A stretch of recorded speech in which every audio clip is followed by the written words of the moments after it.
Welcome. In today's video, you'll learn exactly how to copy the link of a post on X, formerly known as Twitter, using the latest version of the desktop app. Whether you're sharing a funny video, a breaking news post, or your favorite creator's tweet, copying the link only takes a few seconds once you know where to look. Let's get started. First, open the X app on your computer. You can either use the installed desktop app or open it through your preferred web browser at twitter.com. It works the same way. Once you're logged in, your home feed will appear, showing posts from the accounts you follow. Next, scroll through your feed or use the search bar at the top to find the post you want to share. You can search by keyword, account name, or hashtag to make locating a specific post faster.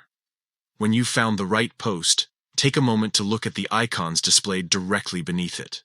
Under every tweet or video post, you'll see a row of familiar icons: comments, retweets, likes, and then the share icon, which looks like 3 connected dots branching upward, or an arrow, depending on your display settings. That's the one you need to click.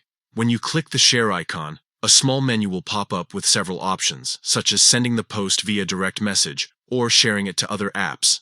From that menu, select the option labeled Copy Link. As soon as you click it, the link to that exact post is automatically copied to your clipboard. Now you can paste that link wherever you want, on another social media platform, in a message, or in your notes for future reference. Just right-click your desired location and select Paste, or use the shortcut Ctrl+V on Windows or Command+V on Mac, and your copied link will appear instantly. And that's it. You've successfully learned how to copy the link of a post on the X app for PC with the latest update. A simple, quick, and effective way to share anything interesting you find on your timeline. Enjoy sharing those posts and stay tuned for more helpful social media guides right here.